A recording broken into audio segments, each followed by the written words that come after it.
Every team, every topic, everywhere. This is Believe.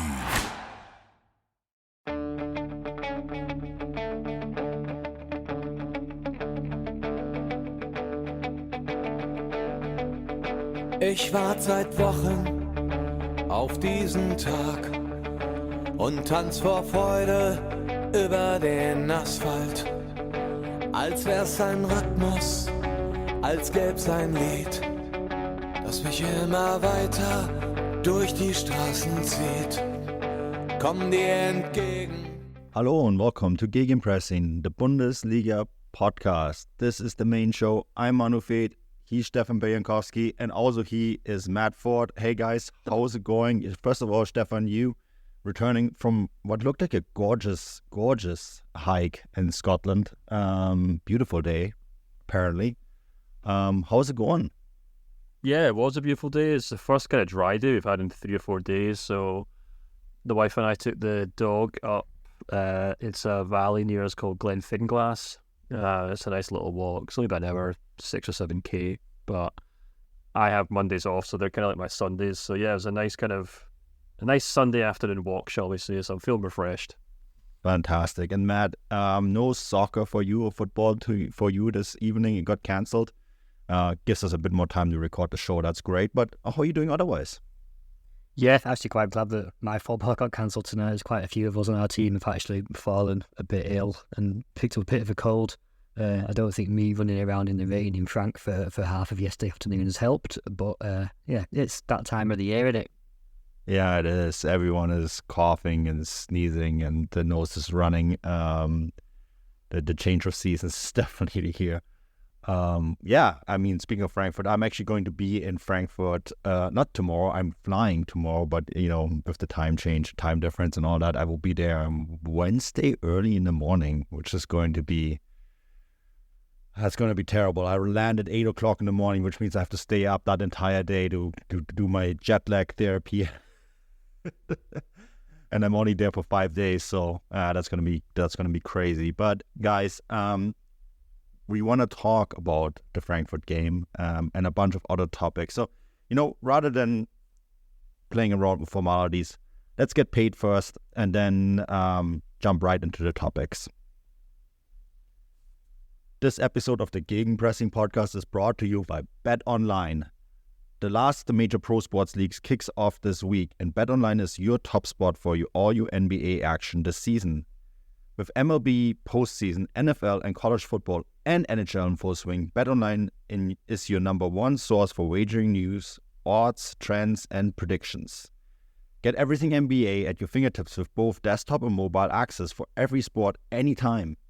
Head to BetOnline today to get in on the action.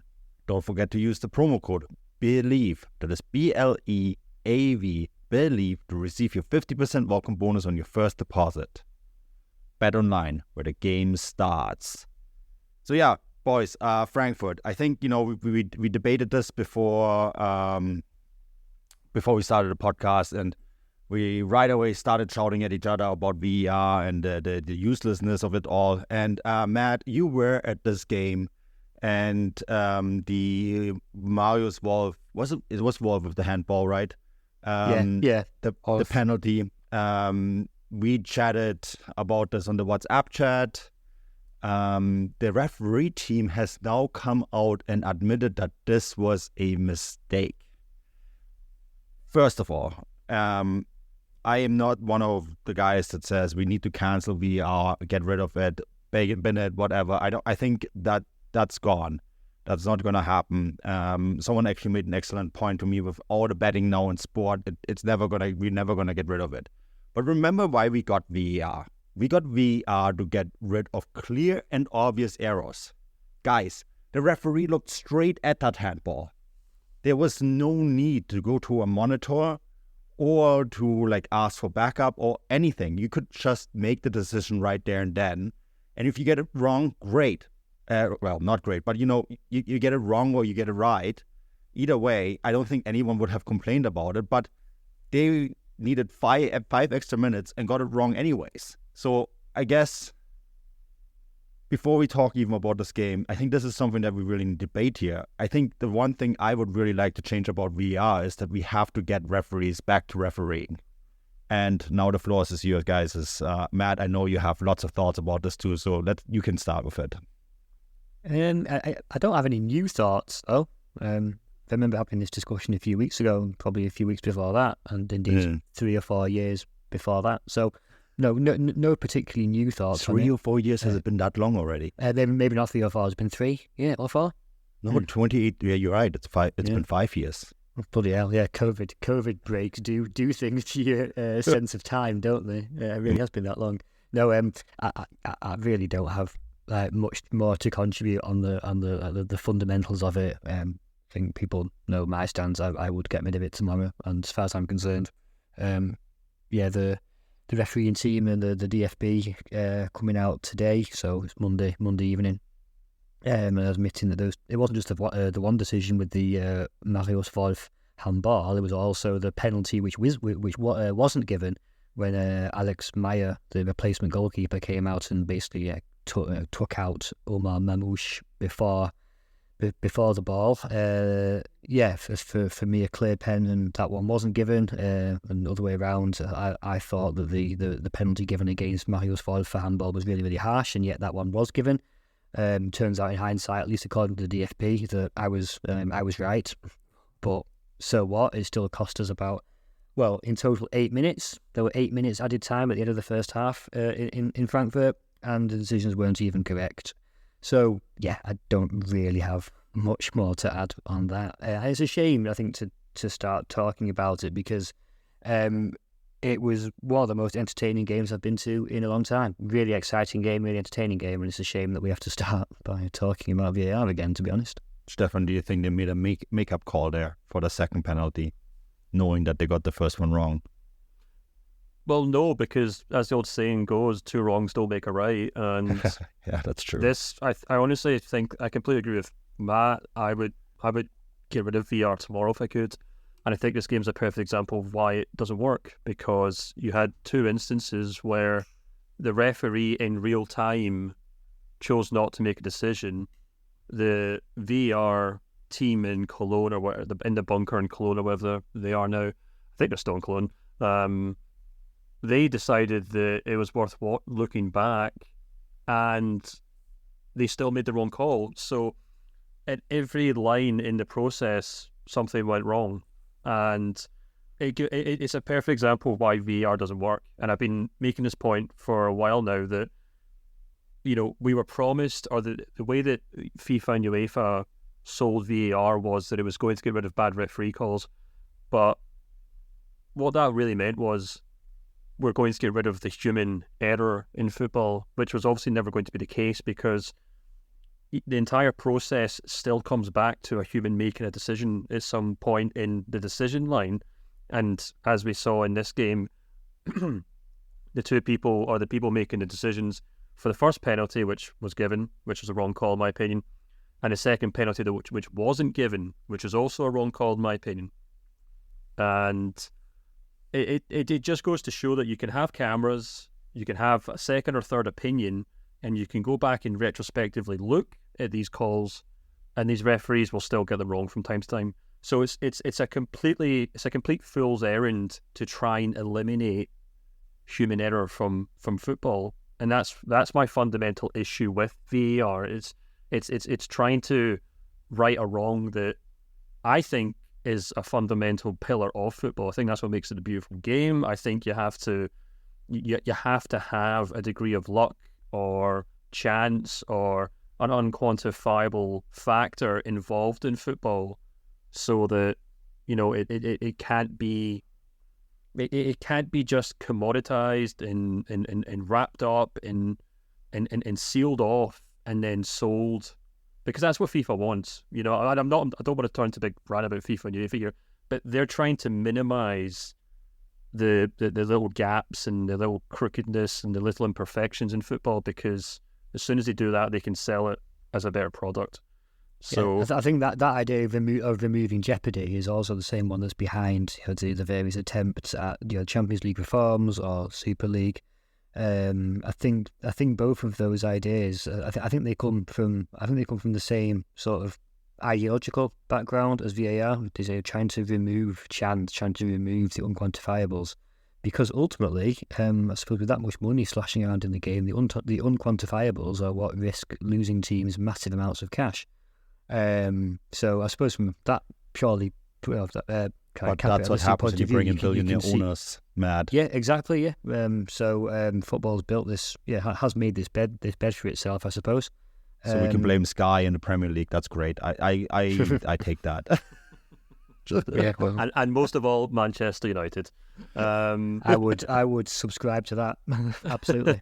Take it from me. But Matt, you're absolutely right. I mean, I don't want to derail this into a conversation about FIFA and UEFA, but I was honestly sitting kind of thinking about all this afternoon, thinking I feel like it if you just completely ripped football apart and tore it apart from these kind of centralized kind of magnetic pools that are obviously are these kind of figures that are trying to, you know, iron out all the wrinkles in football. If you just kind of got rid of all these things, arguably, in my opinion, even to the extent of disbanding the governing bodies entirely, in my opinion, I mean, do we really need a FIFA? Do we even really need a UEFA? We need it, but not in the form it exists quite today. revolutionary now, Stefan. No, but FIFA used to be a small office that oversaw the World Cup. That's exactly. And like, if we actually went back to a situation where football is just run by the federations, and you know, every time there's a World Cup, you know, 10 or 12 people get in a room and just kind of agree how it works, or they meet every 20 years and agree that the rules that they have in place work and keep going. I think football, going back to its roots in that sense and eliminating the technology, eliminating the middlemen, eliminating the power, because with power comes money, and it's the money that is kind of, you know, it's the money that's trying to exert its control on the sport, and that's why we have things like VAR and all sorts of other things, as well as Matt said, you know, Champions League reform and all these bloody competitions that are forcing these players to play like 60 or 70 games a year as if they're cattle going through a cattle farm or something, you know, and they have to be kind of commoditized. It's all just, I don't know. This is what happens when I go on a hike. I start thinking about stupid stuff. I'm going to make a counter argument here a little bit. That is actually. Can we just acknowledge that we start talking about Dortmund here, and I'm not saying we have to disband FIFA. Yes, I mean we get the Dortmund. This is what Dortmund does to people. The big American sports that are also owned by big money, and in some ways American football is the richest league in the world, right? NFL, I mean, not American football, but NFL is the richest league in the world, and it makes the most money. They ensure that someone else wins it pretty much every year, and you know, although they have a similar thing to VAR, you know, chance can still happen there as well. Same thing with baseball, completely reinvented this year so that, you know, to increase the level of chance. It actually kind of speaks to what you're saying, Stefan, that like we almost need this level of chance. We need this level of surprise for sport to be truly successful. The one thing that I might want to add to the whole VAR debate, we have to remember VAR was brought in to eliminate clear and obvious errors. I'm talking about someone, you know, a referee missing a clear handball because a ball goes towards the line and someone, you know, plays goalkeeper and swipes the ball off and the referee misses that. That's a black and white situation, right? That's why we brought in VAR. We brought in the goal line technology, which I think is great as well. You know, that's a black and white situation. We didn't bring it in to measure whether a player was a millimeter offside or whether a handball was a handball or not. Those are not the things we brought in VAR in for. That's maybe my final point on that. And like, either you make it a black and white thing or you just don't. But essentially with this handball, let's bring it back to this Dortmund game, right? To this very situation.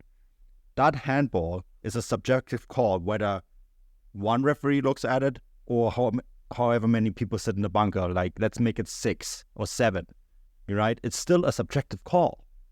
And we couldn't even agree in the WhatsApp chat. Like, ultimately, I thought it was a handball. That's wrong, apparently. That's fine. I can live with that. But, even we in the chat couldn't agree whether that was a handball or not. So that's a subjective call. So we have to give the refereeing back to the referees on the field. Yeah. I think you made a really good point in the chat, which I don't think you mentioned on the show, which I was waiting for you to say, was that, and I am just literally taking your point here, Manu, but I think you made a really simple point when you said it's almost like VAR is taking the responsibility out of the hands of the referees. And the way that the referees behaved in that Dortmund game was I can't remember the referee's name, but he was almost too scared or had gone into the habit of not making calls and just waiting for VAR to say, go back and make that call. And that happens all the time now, right? Yeah. It happens all the time. And that is the number one thing that bothers me about VAR, is that they're almost too scared to make the call live on the field. Yeah, and it completely defeats the hope. This is my main issue, that we're trying to quantify something that shouldn't really be put in a box. We're talking about, whenever we get into these discussions, I always feel like we have to remind ourselves we're talking about 22 men running around the pitch kicking a leather ball, and there's one guy there who's trying to watch it in real time, and he's trying to make decisions in real time based on how and where he's viewing the pitch from. And that's all football is. Like, it's not politics, it's not business, it's not banking, it's not it's not therapy, it's just entertainment. And if we hadn't had VAR, maybe the referee would have made that call for the handball, maybe he wouldn't, and maybe he would have made the call for the second penalty call, or he wouldn't. But I think the difference between back then and now is that it would have been made in real time, the players would have got on with it, and we would have kept playing. And as Matt mentioned at the start of the show, we wouldn't have had to wait 8 minutes or have 8 minutes of additional time, because there's so much faffing and going back and forth from the referee having to go view the screen and whatever else. And we wouldn't have to spend 10 minutes talking about a game that had 6 goals on VAR, because that's how much we debated it. But that's true. I mean, like, we're talking about a game that had 6 goals, and the main talking point is VAR. And that is kind of sad, because, I mean, the Bundesliga had 42 goals this weekend, and you open any sports page and it's all about refereeing decisions, right? And you make this point with entertainment. I think we need to kind of try to get to a point again where the entertainment aspect is actually at the forefront, rather than us having to debate the fundamentals of who's refereeing a game, whether it's a bunch of guys sitting in their refereeing uniform in a bunker in Köln, or the 3 guys on the pitch. Yeah, and let's be clear here, this isn't just a specific problem with Germany. Like, on Threads this weekend, I was talking about we should get rid of VAR, and I was mouthing off about it, and I had all these football fans in England saying, no, the problem is that the referees in England are all corrupt. And and I was trying to explain, look, we have this issue in every single league, and one commenter said we should get the guys who did the World Cup because they did a really good job. To which I then said the referees at the World Cup were the referees from all these domestic leagues, and they're also the referees that get criticised every single week by the football fans in their own countries. And I think this is the other big issue. I think maybe everyone's so siloed in their own league that they don't realise that, I don't know why, I don't know how or when we got to this point where everyone assumed the referee should be infallible, but we are now there, and it's obviously absolutely bonkers. Okay. Could I make one final point before we give this to Matt, or the 6 goals that actually happened at the game? MLS does a pretty good job of it. They only go if it's a clear and obvious error. That's my final point. Yeah, but we're talking about serious leagues here. Okay, let's talk about the 6 goals that actually happened. Matt, you were there. What was it like other than the referees? Yeah, well, without all the VAR chat aside, and it really is a shame that we've had to spend 12, 15 minutes or whatever talking about that, because like I said at the top, it really was one of the most entertaining games I've seen all season. And I think mainly responsible for that Eintracht Frankfurt team, who under Dino Topmüller are slowly but very surely coming into some sort of form. That's now 3 very impressive results on the bounce. Good away win against Hoffenheim last week, followed by the Conference League hammering of Helsinki. Okay, maybe not the toughest opposition with respect, but you have to. I think, as we said on Sunday, Manu, those 6 goals don't score themselves, so fair enough. And I thought, even though the game on Sunday didn't result in 3 points for them, probably their best performance of the 3 though. Really, really impressive. I thought they probably did deserve more in the end, but the fact they didn't is probably down to the fact that they are still a work in progress. And I was absolutely fascinated and incredibly impressed by the front 4, which Frankfurt have seemed to have magicked out of their sleeves this season. I think everyone remembers a few years ago the famous Eintracht Frankfurt Buffalo herd, the Buffelherder of Ante Rebic, Luka Jovic, and who am I forgetting? Sebastian Haller. Sebastian Haller, of course. I mean, they seem to have found a replacement for that attack. Not quite the same, perhaps, penetrative pace and physicality of those 3. Much more tricky characters, but and with a really, really strong North African connection. Omar Mamouche up front has been I think leading the line really effectively. Doesn't necessarily come across as your typical sort of number 9 or central striker, but he's been playing that role really well. Backed up ably by the 3 behind him in Fares, Shaib, Ansgar Knauf, and who am I forgetting in the middle? Yes, exactly. No, Aurelio Buta on the right. And the combination play is fantastic, and particularly in between Mamouche and Shaib. They proved that with some of the combinations away at Hoffenheim last week, and they were at it again against Dortmund. Must be said, however, and we'll get on to Dortmund in a sec, but they were helped by a series of really gaping holes on Dortmund's left flank, and we'll get to that in a bit. I thought it wasn't just me that thought it.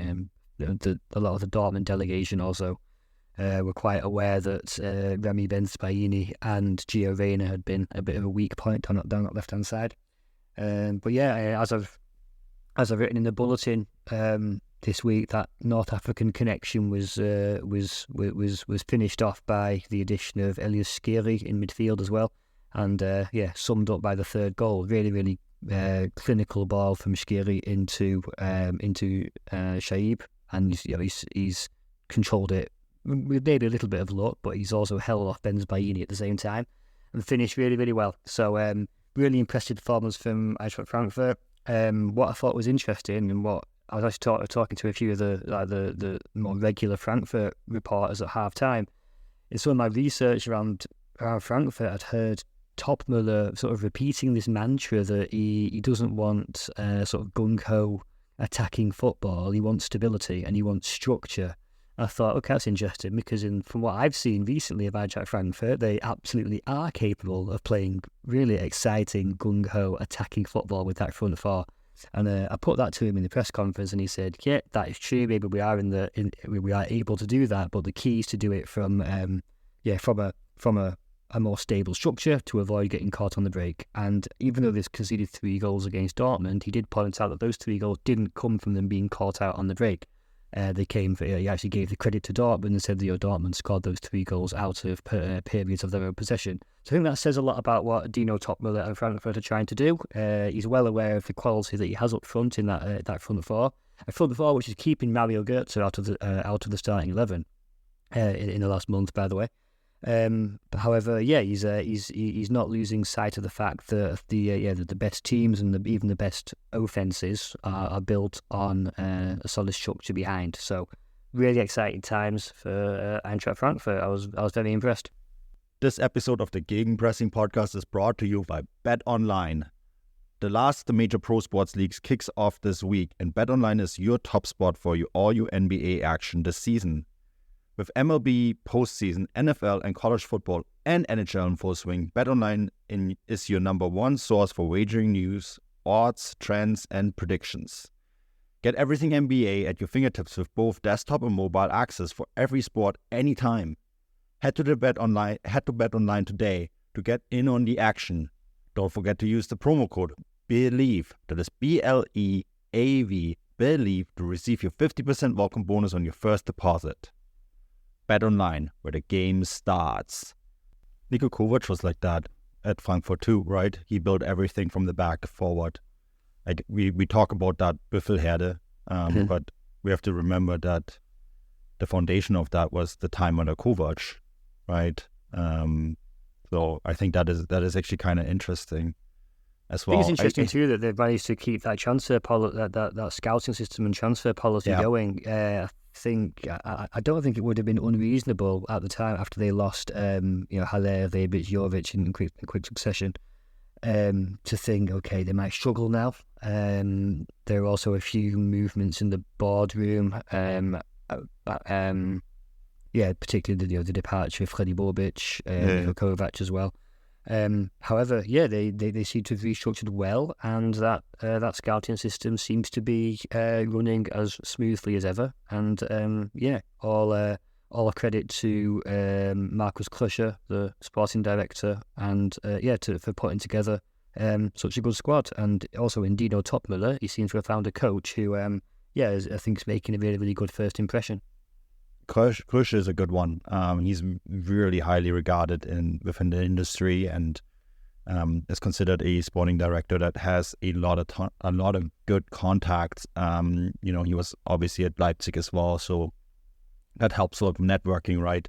I thought it was very telling at Leipzig that he actually didn't last that long, and I thought it was incorrect at the time that it was almost suggested between the lines in some reporting that that was a step too far for Markus Krösche. I think in hindsight it's clear that the problem there was not Markus Krösche, but rather Oliver Mintzlaff and some of the other movers in the Red Bull universe. Markus Krösche is very much proving that he's a very capable operator. I mean, he showed it at Paderborn too, right? He found really good players there as well. Smaller budget, obviously, but still. Stefan, have we underestimated Frankfurt a little bit? Because, our mantra for a really long time has been, well, they're not going to be good until the winter when they are finally going to buy a striker. And here they are, doing just great without a striker. Have we underestimated them a bit? Yeah, we probably have. I think everyone did. I think maybe even Frankfurt did to an extent, in the sense that they kind of plucked Dino Topmüller out of almost thin air, and he arrived at the club with very little first team experience, not first team experience, that's not the word, but senior head coaching experience. But I've been very impressed with him. I actually, we've talked on the show about the kind of counterculture to Gegenpressing in the Bundesliga, and whether there is a kind of underswell of managers now realising, well, hey, look, if we try things a little differently, we can actually catch all of these teams out when they do fly forward. And Frankfurt have done a great job of that this season. Almost, but maybe ironically or paradoxically, I thought this was a really weird game for both Frankfurt and Dortmund because, I think both of them have had a lot of success with very kind of, very strong defensive performances, very kind of regimented build-ups, and they both seem to be far more comfortable, breaking teams down on their level or at their speed. But this was actually a game in which both teams really kind of threw everything at it, and it was kind of like a basketball game at times. It was just back and forth, which certainly wasn't the way that Dortmund have been playing this season. And maybe that was a case where they were just reacting to Frankfurt's really impressive start, and much of that was due to the fact that Frankfurt clearly targeted Bensebaini on the left flank. As Matt succinctly put in the bulletin, Gio Reyna wasn't offering any kind of help on that left side. That's a really fascinating little subplot as well in itself, that he started first start I think since February in the league for Dortmund. did very little. Put one cross in for Daniel Malm, which he could have maybe scored, and then gets pulled off at half time before he's even really found his feet in the game. But maybe that's something that, in a quieter game, maybe that's something we could have made more of. But anyway, I don't know. And then in contrast to that, Dortmund seemed to really struggle when Frankfurt forced them to play this kind of counter-attacking football, which they haven't really been doing under Terzic. And as Matt mentioned, Top Miller makes a really good point that if you actually do watch all the Dortmund goals, particularly I think the Moukoko goal, they come about from Dortmund actually putting their foot on the ball, taking a moment to breathe, and then trying to pass the ball through the Frankfurt defence rather than, long balls. Because, God knows how many times that backline tried to play a long ball up to Füllkrug to kind of head it down or something, and you could see he was just kind of rolling his eyes saying, what am I supposed to do with this?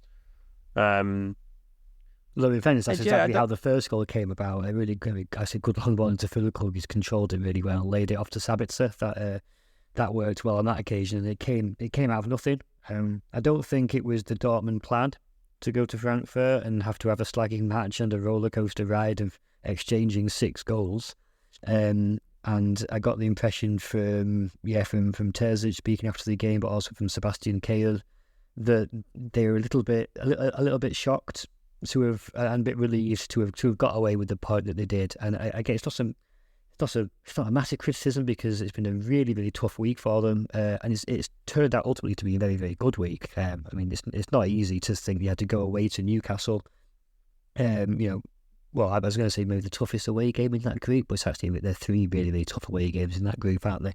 But either way, Newcastle having beaten PSG for 0-1, whatever it was, to go to St James's Park, and I thought they were incredibly professional, incredibly stable, incredibly clinical in Newcastle, probably Dortmund's best performance of the season.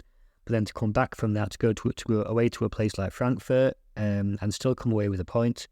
Ultimately, a really, really good week, but they only had themselves to blame for the game turning into the goal fest it did, and like I said, partly down to that lax defending down the left.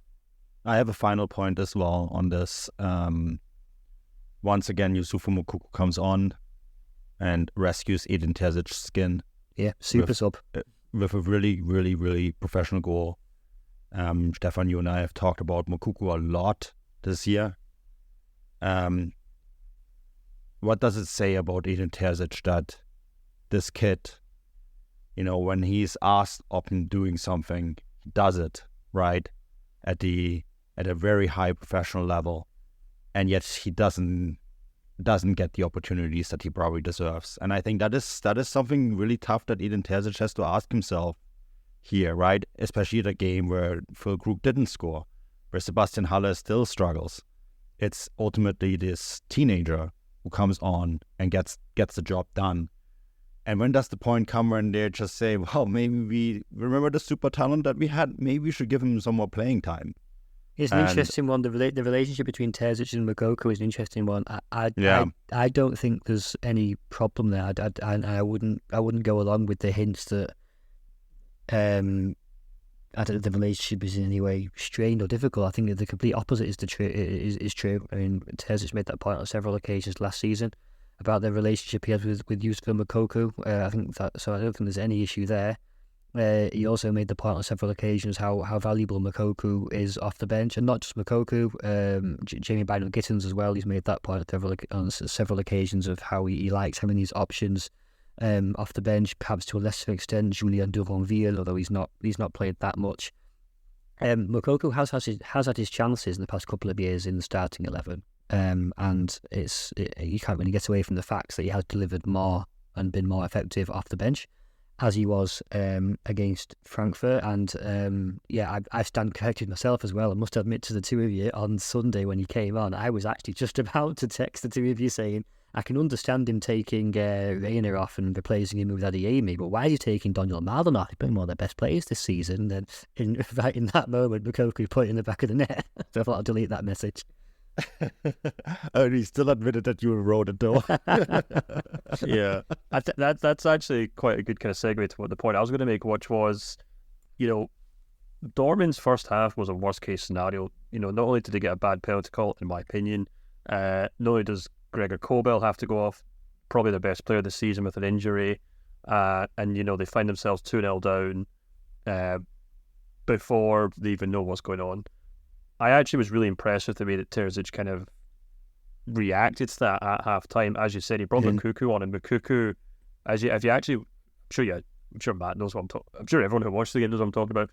But Moukoko played so close to Füllkrug in that game. They basically played off one another, and it brought such a better presence to that Dortmund attack, because it really did feel like Füllkrug was quite isolated in the first half. That's obviously how it kind of led to his goal. Adeyemi, I actually thought was more of a defensive substitute, if you can believe it, because I think, as Matt made the point, as bulletin, the Reina was useless in protecting his fullback, but Adeyemi, just by the sheer pace that he has, is able to kind of keep up with those fullbacks, and probably kind of pins the Frankfurt right back because he's aware of the fact that he's got to kind of deal with Adeyemi's pace, which ultimately led to Dortmund obviously getting the third goal through the cross that Brandt converted. So, I think Terzic actually, and on this podcast, I have been one to criticise his in-game management at times. It does feel like, I think I said in the chat that previous Dortmund iterations under Terzic were almost it's just vibes and nothing else. It's just like 11 guys go to the pitch, do what you guys can do. In this season, we've seen him be far more kind of regimented and far more intricate with his tactics. And I thought the substitutions he made at half-time made a big difference. But I think the thing that impressed me the most, and what made me come away from this game actually wanting to give Dortmund a lot of praise, was the sheer kind of mental capacity or fortitude that they had to keep going to win that game. Or not to win the game, but to at least take a point from it. I thought was really impressive. And it's not something that I think we often associate with Dortmund sides, where they keep fighting till the end and they always find a way to get a point. It's something that I've often associated far more with Bayern Munich over the years, where, they can be on the road, they can go down a few goals, they could be 2-0 down after 25 minutes, but you just know Bayern are going to find some way to at least get a point from this game. And that's kind of what we saw from Dortmund in that second half. And I thought that was really interesting because, you can argue about the tactics or the players' performances or, how bad Benzabaini is at left back and things like that. But definitely feels like the kind of ethos or morale in this team is definitely at a higher level under Terzic this season. I don't think you're wrong in noticing that, Stefan. I think that's been a change that maybe wasn't predictable in Dortmund this season, but it is absolutely undeniable now after 8 or 9 games. Borussia Dortmund, again, this is not to say that they've solved all their problems and they're going to march on and finally win the title or anything, but there is definitely a marked difference in attitude, in, sorry to mention the word again, mentality, and just general approach. That's clear to see. The fact that they were able to hang on and maintain their discipline and general togetherness, team spirit, fighting spirit in Newcastle, despite Newcastle hitting the bar twice late on. Similarly coming from behind twice away at a team like Eintracht Frankfurt. Absolutely shows that this is a slightly different team, and we're with a different approach. And Terzic repeated the mantra in the press conference on Sunday. He said, as he said the week before, less sexy, more successful. So it's not an accident. And I think we said before that the longer these performances go on, the less it becomes. This is Edin Terzic, Borussia Dortmund, who don't really have much of a plan. To this looks a little bit like a plan, and I think he deserves credit for that. I'm going to cut off the Dortmund talk here because we want to talk about two other teams, including the one that's currently first in the table. No, not Bayern Munich. They're not first. Bayern Leverkusen. They beat Freiburg 2-1 on Sunday as well. Guys, this has been a remarkable run for them. I thought that this was actually quite a difficult game for them to play. Ultimately, Florian Wirtz with a really great individual effort to make it 1-0. Hoffmann then made it 2-0 with, I guess it was Atebolo really who went came down as the scorer, right? Or was marked down as the scorer of an own goal. I wrote about that in the newsletter. Really unfortunate. That's a goalkeeper nightmare. When the ball hits the post and it bounces off your back into the goal. Yes, has happened to me before. There's absolutely nothing you can do. I wrote in the newsletter Florian Wirtz still got the assist though. Yeah, and I think the Bundesliga app has Hoffmann down, or was it Kicker as the goal scorer? I don't know if I agree with that, because it wouldn't have gone in without it hitting Otabolo's back, right? Exactly. Unfortunately for Otabolo, it's an own goal. Yeah, I think it's definitely an own goal. Like, obviously Hoffmann is the one who strikes it, but I think it's one of those own goals where you really can't blame the own goal scorer. Because, like, what is he supposed to do, right? I mean, he has to dive into that direction, and then the ball bounces back. I mean... The Bundesliga websites gave it to Hoffmann. Oh, there you go. Interesting. Yeah. I don't think that's a Hoffmann goal, but that's just me. I always learned that if the ball doesn't cross the line, like if the ball wouldn't have crossed the line without the own goal scorer scoring the goal, it doesn't count as a goal scored, right? Yeah, Transfermarkt have also gave the goal. I think what they've done there is that they maybe view a situation like that the same way that you'd maybe view like a deflected shot going in. Yeah. So if say someone hits a shot off target, but a deflection puts it in the net, still counts as a goal from the player who hit the shot. So maybe it's like that. Okay. But yeah, you're right. Obviously, I'm just talking about technicalities here. It doesn't change the point you're making. Either way. I think, then Freiburg obviously brought one back, right? But I thought it was actually quite a professional performance, and it wasn't one of their best games, but yet they still get the job done. And so, Stefan, we've been asking this ourselves a few times, but when are we considering Leverkusen a serious title challenger here? Oof.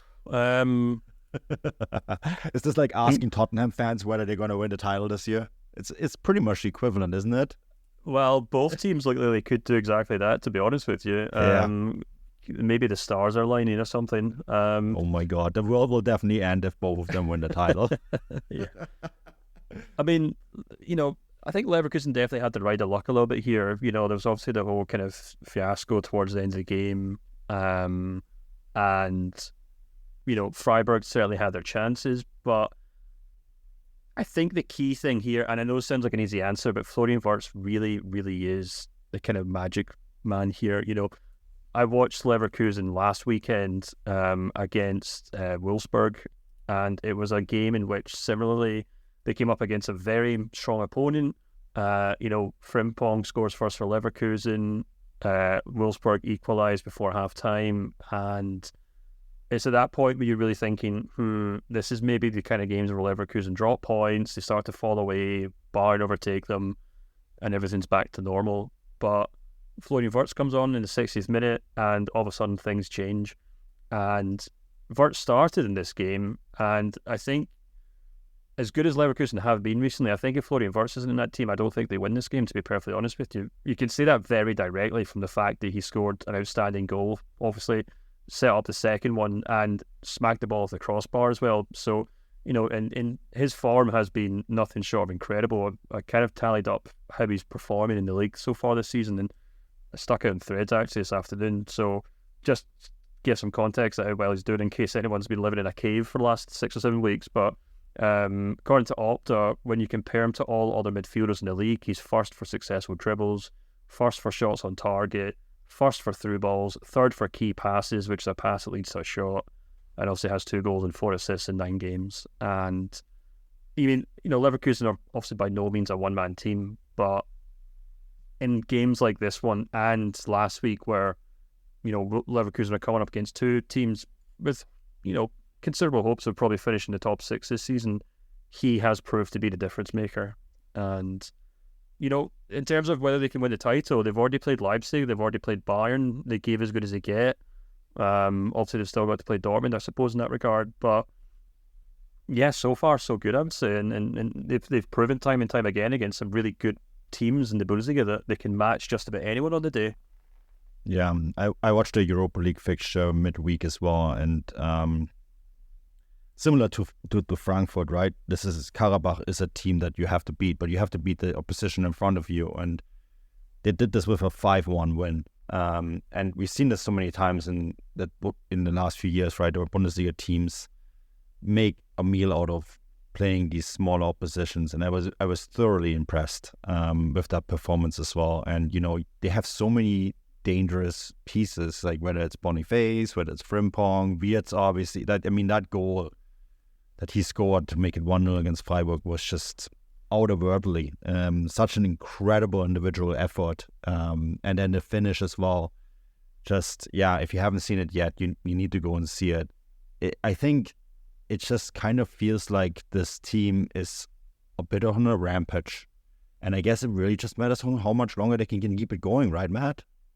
I disagree a little bit when you said that it was maybe one of Leverkusen's sort of not one of their best games. I actually thought it exhibited a lot of the things that are making Leverkusen so good this year. I think just one extra thing on Wirtz. Obviously, you've mentioned how good the goal was. And he absolutely ran the show, particularly in the first half. He was outstanding. The reaction from Christian Streich and Xavi Alonso to his goal, I thought was really interesting. Christian Streich basically turns to his own bench and his coaching staff and just laughs.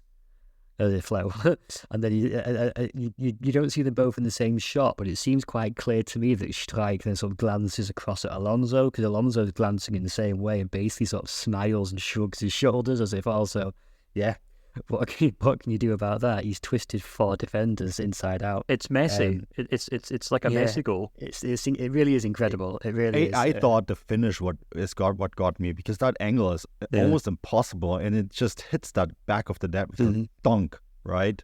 Also, I'm not going to try and sort of compare the situations too much, but if I attempt that complexity of dribble and twisting and turning. Now, leave aside the fact that I can't actually pull it off anyway, but it's the strain it puts on your legs to dink and dive back and forth, turn one direction, then in the other, turn back whilst retaining control of the ball and evading tackles from 3 or 4 professional Bundesliga defenders, and then retaining the strength, composure, fitness and quality to finish the way he did. Yeah, I can't praise the goal highly enough. It really is incredible. Quick mention of Victor Boniface. Obviously, he wasn't directly involved in any of the goals or assists against Freiburg, but I still thought his performance was really, really interesting, that we really saw a side to him, which I think they went under the radar a bit in the opening few games when he was taking the headlines with the goals. I thought he exhibited loads of pace down the wing, and he was drifting out wide a lot more than he had done in previous games and offering a threat from wide positions. Thought that was really interesting. I thought some of his control, his touches in the box. I can think of one instance where he brings down a high ball first on his head, chest, brings it down with an outstretched foot before laying it off neatly to, I think, Palacios, who shoots over, or the goalkeeper saves. But some really, really neat touches from Boniface. Also, not to forget, he'd clearly been watching Harry Kane the day before, because he also has an effort from the halfway line, very, very similar to Kane, apart from he's put it just a few yards further wide. So I thought that was really interesting. If there is, so this is where I'll probably come back to maybe actually agreeing with you slightly, Manu, did we maybe see a glimpse of where Leverkusen do have a weakness in the Freiburg's goal? Came from, I think, two substitutes in, certainly Griffo had been brought on, and Gulder, I think, with a header. I think he'd also been brought on. Corner, front post header. Should probably be defending that better. So again, not going to claim that we've cracked Xavi Alonso. We've cracked Bayer Leverkusen. They won't win it. But yeah, maybe something to keep an eye on. But set pieces has been something that they've struggled with all season. Yeah, exactly. They've conceded more set pieces now than any other team in the league. Actually, they've conceded 6, and only Cologne have a higher XG against from set pieces in the league so far. So I was hopeful you had those stats, because I knew that they were the worst, but I didn't have that number in front of me. So great assist, Stefan.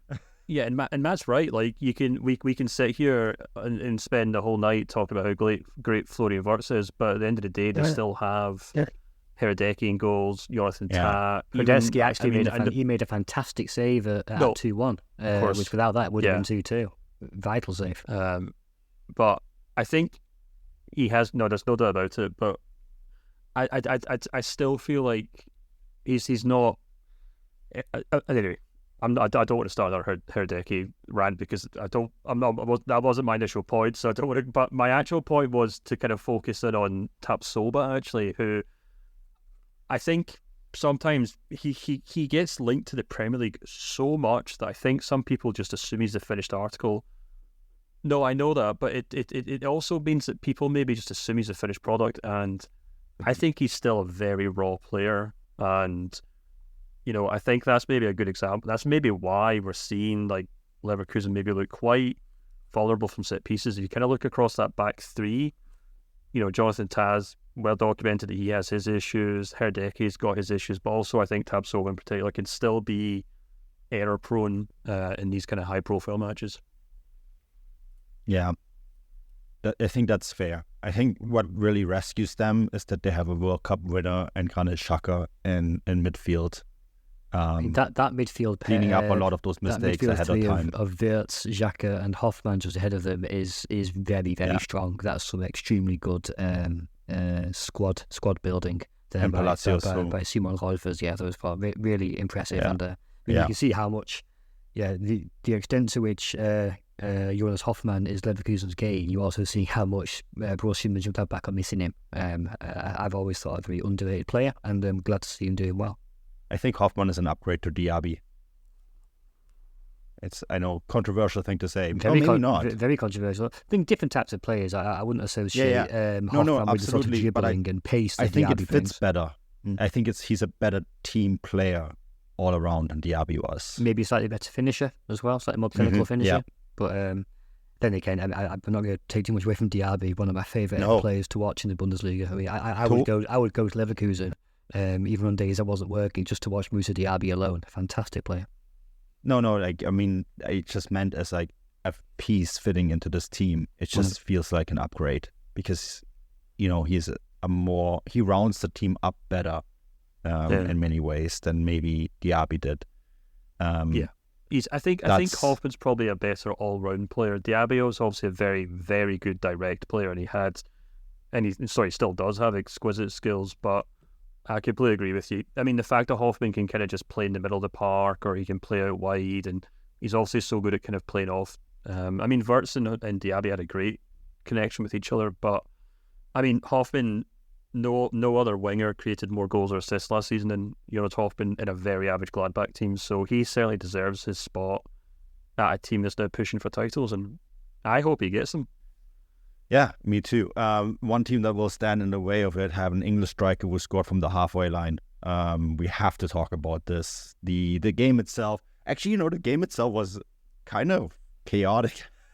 The game itself was absolutely ridiculous. 3 red cards in one half and 8 goals in the other. It was obscene. Yeah, but then, at the moment Darmstadt went down to 9 men against 10 Bayern players, the scoreline was always going to go that way. Oh, ridiculous. It's one of those 8, usually when Bayern win a game 8-0, I'm like, yeah, whatever, boring. But the first half alone meant that there was so much to talk about that. And then Harry Kane scores this halfway goal. I'm going to actually write about halfway line goals in the newsletter this week, so stay with me here. But you're trying to jump on the Beckham documentary hype. That's all you're trying to do. No. But what Beckham did was great, but there was a certain Bernd Schuster and a certain Klaus Augenthaler that did it way before that. Stay tuned to my newsletter, you'll see. There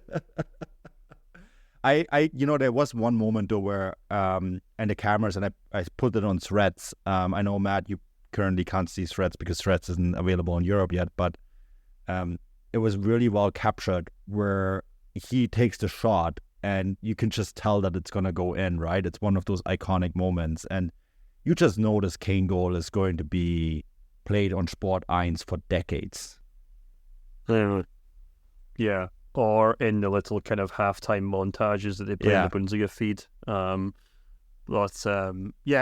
Like I actually missed this game because, as you said, Manu, I saw Bayern versus Darmstadt. Boring. I've got better things to do with my Saturday.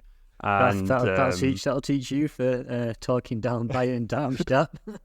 Well, I actually got to watch Stuttgart Hoffenheim, which I thought was an exquisite game as well. Yeah, really, really good game. Yes, yeah, that's true. That was a great game. So I'm okay with that. But yeah, it's also it's a really hard thing to do to score from the halfway line. I mean, it seems silly to say, but there's a TV show in the UK, which I'm sure Matt will remember, called Soccer AM, where they used to have footballers on every weekend to try and hit the crossbar from the halfway line. And they'd line up the whole squad and they'd take turns, obviously, in their training ground. And I reckon about maybe 10% of them could even get the ball anywhere near the goal. Never mind hit a crossbar, but even get it towards the goal itself from the halfway line. So for Harry Kane to do that with a goalkeeper running back on goal in the middle of a match, incredible. Well, we literally saw 24 hours later that when Victor Boniface tried it and it drifted wide. So there you go. It's really not as easy as it seems. And we see it pretty much all the time, right? To read into that Harry Kane goal, though, I mean, there's not that much you can say about Harry Kane. Everyone knows what he does and what he delivers. But I just want to highlight the pure accuracy of it, and he doesn't just do it with that one shot. Again, maybe this is obvious to people who've watched even more of Harry Kane than me. I don't know, but I was keeping a close eye on him in Mainz last week, where the press box is very low down. I thought it's great to really keep an eye on players, and the way Harry Kane drops deep, almost as deep as the halfway line at times, in that sort of pivot role to pick up the ball deep. And then so many occasions he would launch a cross-field ball, but always with pinpoint accuracy. It really is something to behold. And it was that same skill, that same accuracy which came into play for his finish against Darmstadt. So that was just a little takeaway that I took from it. You can see his impact on the game by the very fact that, yes, he's second in goal scoring behind Aset and Sergio Guirassy. You may have caught that story. We mentioned it on the show here and there.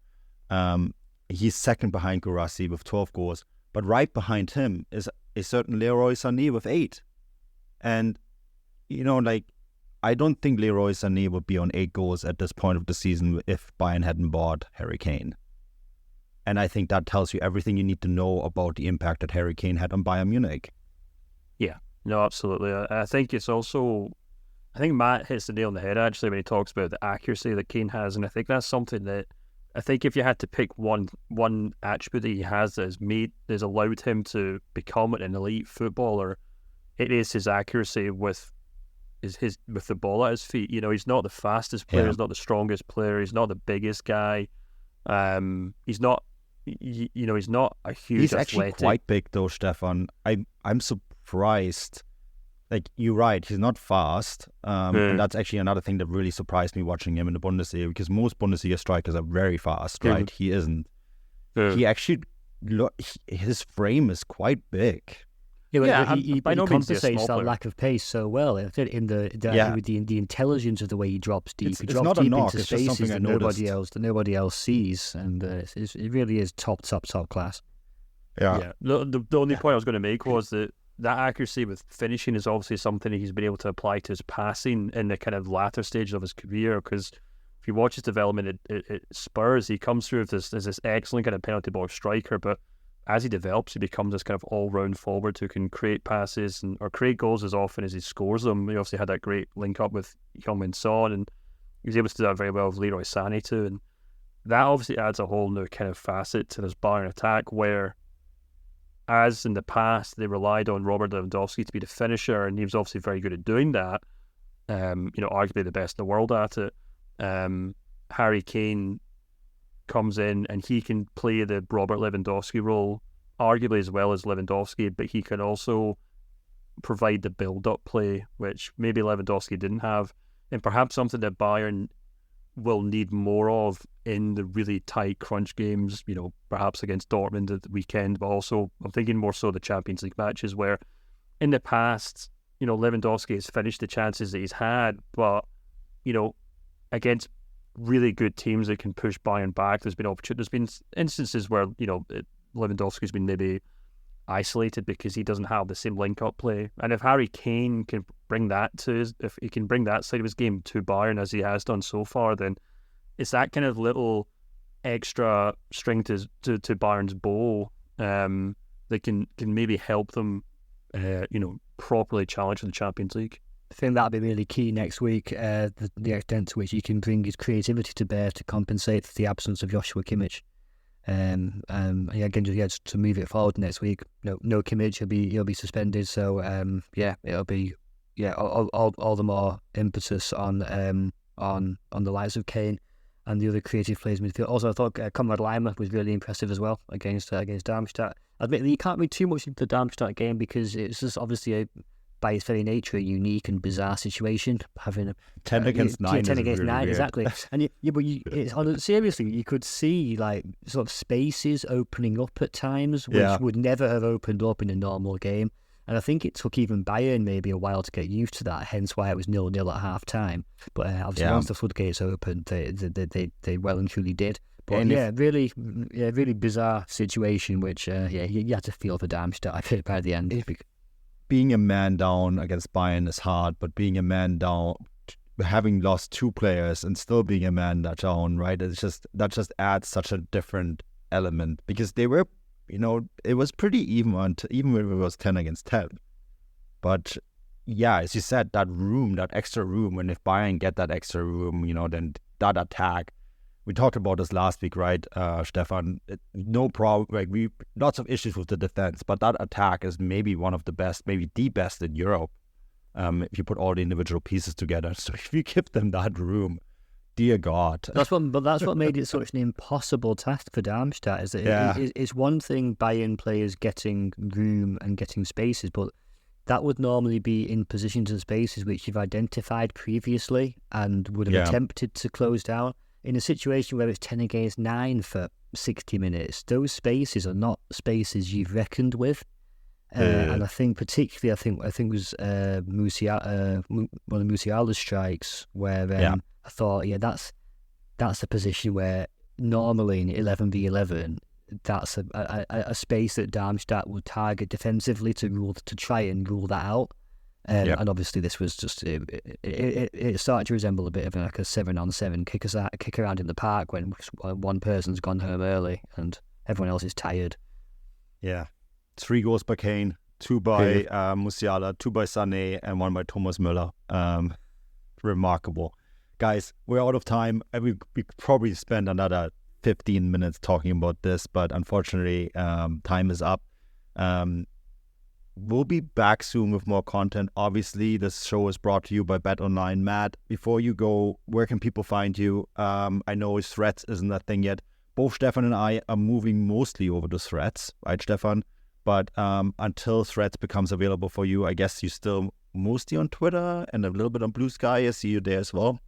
Yeah, I'm on Twitter and Blue Sky still. I'll be in Kaiserslautern tomorrow night for the cup game against Cologne. Jealous. I've decided to spend my Halloween in a city where it's Halloween every day. So that's what I'm doing on Tuesday on the Betzenberg where the devil lives. If you want to see any impressions from Kaiserslautern against Cologne in the dark on a Tuesday night, jealous. then that's where to be. One last thing on a slightly more serious note, just before we started recording, and carrying on from a thing we mentioned last week, Mainz have actually lifted Anwar El Ghazi's suspension and issued an official warning instead, with a view to opening the door to him and rehabilitating him and reintroducing him to the team. Obviously, as we mentioned last week, he was suspended for a post regarding the Middle East conflict, which Mainz said contradicted their club values. And as I said, I did a piece from Mainz last week talking to fans, journalists, people at the club to sort of try and understand some of the reasons why that was the case. So yeah, feel free to look back into that background and back into that context in the light of Mainz's decision today. Mainz's decision has also been communicated in English on their website, so feel free to have a read of that. And I just think it's an interesting element of German football culture and perhaps society in general. Made accessible via football, which I think is always a good thing. So wherever you stand on these things, do feel free to have a look. Yeah. Bayern also did some with Masraoui and Peretz, right? Yeah. I just want to make one point, Manu, before we wrap up. On the note about social media and Twitter kind of falling apart, I'd just like to kind of once again promote the matchday threads that we do post on, not threads, the matchday chats, I think they're called, on Substack, that we post every weekend. It's where we kind of talk with the paid subscribers and we have kind of real-time conversations during the games. This weekend's thread, keep calling them threads. I think they are actually called threads on Substack, so that's why I'm getting confused. But it's basically like a forum we set up, and we have a post for the match days. And this match days post had 273 comments, and it's a lot of fun. And I'm sure the people listening to this, the paid subscribers, will know what I'm talking about. But it was a good laugh, and I have found myself more and more every weekend. Not just because it's our Substack and, you know, we benefit from it, but because I'm not on Twitter anymore and because Thread's a little quiet and obviously most of the German football isn't over there yet.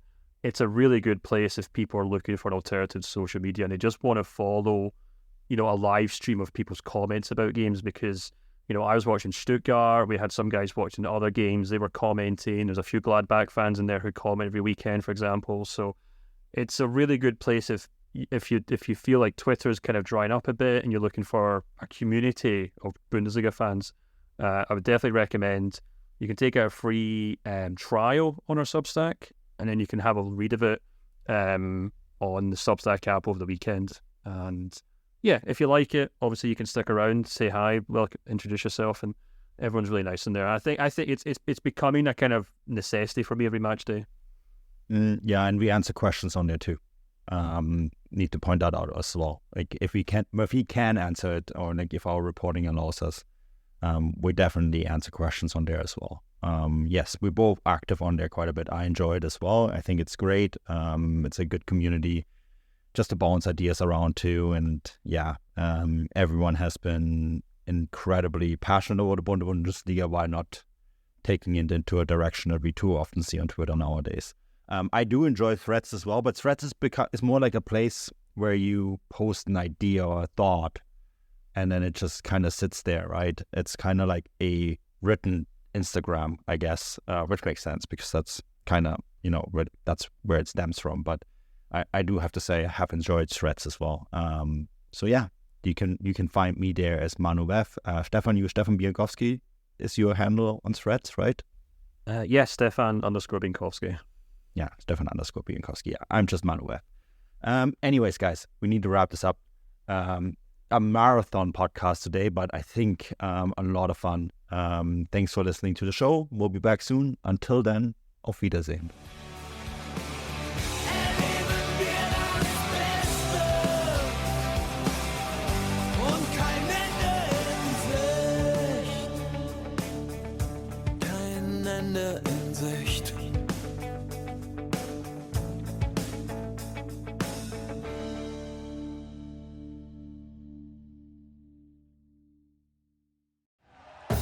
Thank you for listening to Believe.